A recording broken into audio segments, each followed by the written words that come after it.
Bonjour Norbert, Bonjour Julien. on va parler de tes prix aujourd'hui. Parce que là, je suis en train de regarder tout ça, là. C'est vraiment pas terrible. Ouais, c'est compliqué de vendre cher, hein. Tu sais, les clients, ils sont très difficiles, ils veulent du pas cher. Alors, dans cet épisode, je reçois Norbert Wilbourg, Bonjour Julien. un excellent ami à moi, et on va parler de la croyance sur les prix. Chers dirigeants, c'est parti pour un épisode qui va quand même dépoter. Mais revenons quand même à tes prix, Norbert. Tu es en train de me dire que c'est pas facile de vendre cher. Qu'est-ce qui se passe? Parce qu'en fait, les clients me comparent à des concurrents et ils trouvent toujours un concurrent moins cher que moi. Et d'ailleurs, en fait, quand j'y réfléchis bien, est-ce que les concurrents existent ou pas? Est-ce que le prix si bas qu'ils m'annoncent, c'est une vérité? Ou c'est juste un moyen de pression pour me faire baisser? En fait, on voit bien que la négociation prix, c'est la négociation la plus basique, la plus universelle. Quoi que l'on vende, peu importe le client, peu importe ce qu'on vend, dans tous les cas, la négo du prix arrivera à un moment donné. Mais ce qui est vraiment amusant, c'est de se dire qu'en fait, les vendeurs se mettent mal à l'aise parce qu'il n'y a finalement qu'un seul chiffre dans la conversation, leur prix. Et forcément, c'est ce chiffre unique qui prend tous les coups de foudre, tous les coups tout court que l'acheteur va vouloir mettre comme coup de pression. Ok, alors du coup, pour aider les dirigeants sur ce super sujet quand même, qui est quand même un sujet de fond aujourd'hui, on voit qu'on a tendance à aborder la notion de prix en priorité et presque le fait de se créer un propre piège dès le départ, en fait. Ça serait quoi ton approche? Parce que je la connais, mais les autres la connaissent pas. J'entends beaucoup de choses autour de comment et quand doit-on dévoiler son prix. Non, on dévoile pas son prix tout de suite. Il faut absolument attendre je ne sais quel moment mystère. Non. Moi, j'ai la conviction qu'une bonne annonce du prix, c'est quand on est confortable avec. Mieux, quand on est fier de son prix. Fier de son prix, ça c'est ouais. le premier truc. Clairement. Et la deuxième chose, c'est que pour être fier de son prix et être confortable avec, il ne faut pas rester avec un seul chiffre dans la conversation, mais bien en avoir deux. Mon prix, son gain. C'est-à-dire, moi, mon prix, moi, fournisseur, et le gain pour le client. Si je dis, est-ce que vous seriez prêt à investir 1000 pour gagner 10 000? Ah, attendez, excusez-moi, je change. Est-ce que vous seriez prêt à investir 1200 pour gagner 10 000? Ouais. Je viens déjà d'augmenter mes prix de 20%. Donc en réalité, on s'aperçoit toujours que la bonne comparaison n'est pas mon prix contre le prix d'un concurrent, mais mon prix contre le gain du client. Si on est capable de faire ça, oui, là on peut vendre et vendre cher. Donc là, tu es en train de nous mettre en exergue que, en comparaison, c'est le gain que tu vas apporter au client. Ton prix n'est pas un prix, en fait. C'est pas la problématique. C'est le gain qu'on va emmener. Le prix est en fait, on pourrait le résumer à une sorte de condition d'accès. Ok. Quand on veut rentrer en boîte de nuit, il faut être bien sapé, sinon on va pas accéder à la boîte de nuit. Quand on veut avoir ce niveau de bénéfice, il y a une condition d'accès, voilà ce qu'il faut payer à l'entrée.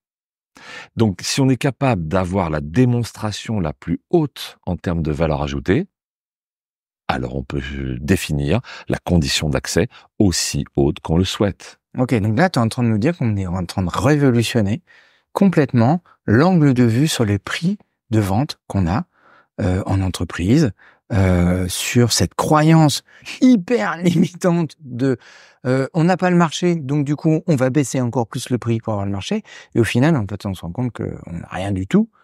C'est surtout que c'est plus qu'une croyance, c'est devenu une culture. Je m'explique. Je rencontre des dizaines de chefs d'entreprise chaque année, et je leur pose à un moment donné ou un autre de la conversation, la dernière fois que vous avez facturé quelque chose à un client, combien cela lui a-t-il rapporté? Et ils savent pas répondre.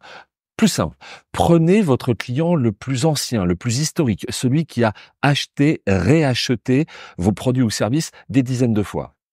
Lui, puisqu'il revient, il y voit son intérêt. Il sait combien il gagne. Vous lui avez demandé? Ah non, j'ai jamais pensé à poser la question. Voilà le problème.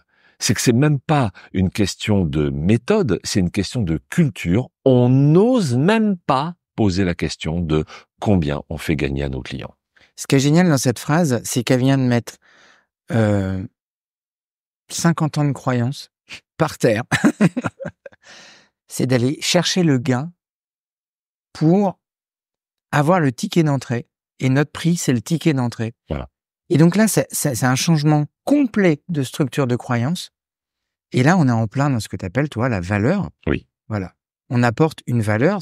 Donc du coup, cette valeur, ça amène une connaissance de tes produits, de l'offre que tu vends, les bénéfices que tu vas apporter. Les bénéfices. Attention, parce que quand on dit la connaissance de mes produits ou de mes services, eh ben ça, c'est ce que font les entreprises françaises. Elles connaissent techniquement leurs produits ou services. Ah oui, attention, regardez mon produit, on a mis des boulons en 14 mm de diamètre. Qu'est-ce qu'on s'en fiche?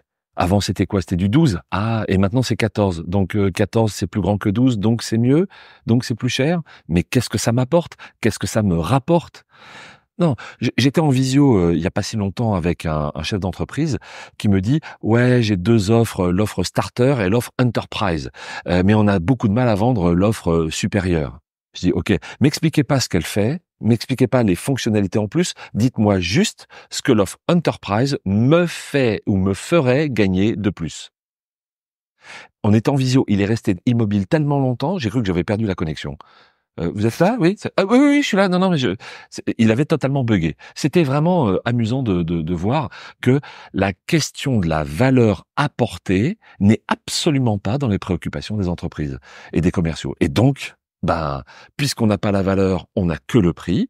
Et à ce moment-là, on se fait éclater dès qu'on a une tentative de prix un peu élevé.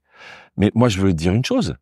Si les prix ou les produits ou services chers n'était pas vendable, ça se saurait depuis longtemps. Toutes les marques de luxe, toutes les marques premium dans le vêtement, dans l'automobile ou même en B2B seraient déjà largement déficitaires et auraient même disparu. On roulerait tous en Dacia et on s'habillerait tous à l'halo vêtements. Non. On a aussi des marques premium et on a effectivement de vrais choix qui sont faits parce que certaines personnes voient dans ces produits-là, pas tous, d'après leur échelle de valeur, elles y voient un intérêt. Ce qui veut donc dire que la valeur que j'apporte n'est pas absolue, elle est relative à la personne à qui je la présente. Une histoire comme ça rapidement, un jour je veux acheter une grande voiture de marque allemande, etc. Je rentre et tout de suite, le vendeur me saute dessus. Regardez la qualité allemande, la qualité de fabrication, la performance, la durabilité. Oui, je vais pas dire que ça ne m'intéresse pas, mais c'est pas ma priorité. Et comme il commence à percevoir que je suis pas très réceptif à ce qu'il m'annonce, mais pourquoi vous seriez intéressé par nos produits? Ah tiens, c'est bien de la poser la question. Ça aurait été mieux de la poser plus tôt. Parce qu'en fait, moi, j'ai des maux de dos, j'ai des vertèbres fragiles et je veux absolument un véhicule avec une parfaite assise et une parfaite suspension pour me préserver. Accessoirement, qu'elle soit de bonne qualité, durable, etc. Je veux bien. Mais moi, ce que je cherche, c'est ça. Donc, toujours aller chercher quel est l'enjeu du client et pas seulement son besoin pour répondre au vu de ses enjeux et y apporter la meilleure valeur. Eh bien, je pense qu'on a vraiment abordé un sujet capital dans le mindset des dirigeants, de la direction qu'ils vont aller, comment ils dirigent leur cerveau, comment en fait le bénéfice est beaucoup plus fort que le prix, et le prix n'est qu'un ticket d'entrée pour aller vers ce bénéfice. Si tu avais une phrase, un mot, pour résumer ça, un peu comme s'il y avait un petit ancrage que les gens devraient se répéter, pour bien garder ça en tête, ça serait quoi? Je n'annonce mon prix que lorsque j'ai préalablement obtenu l'autre chiffre de la conversation, d'abord identifier le gain client, ensuite je peux annoncer le prix. Si le gain, je l'ai dès le début de la conversation, j'ai aucun problème à annoncer mon prix dès le début de la conversation. Mais je n'annonce pas mon prix avant d'avoir compris la valeur du gain client. Eh bien, j'étais ravi d'échanger avec toi sur ce plaisir. sujet. J'espère vraiment que cet épisode va vous éclairer. Effectivement, on enfonce une porte sur un territoire qui est fascinant et vous pouvez contacter Norbert sur les réseaux. Je mettrai ses coordonnées en bas de la vidéo. Si vous écoutez en podcast, eh bien, N'hésitez pas à mettre 5 étoiles sur la plateforme que vous écoutez. Ça permettra à d'autres dirigeants de bénéficier de ces mines d'or qu'on va aborder ensemble tout au long de cette série. Et je vous souhaite une très belle journée.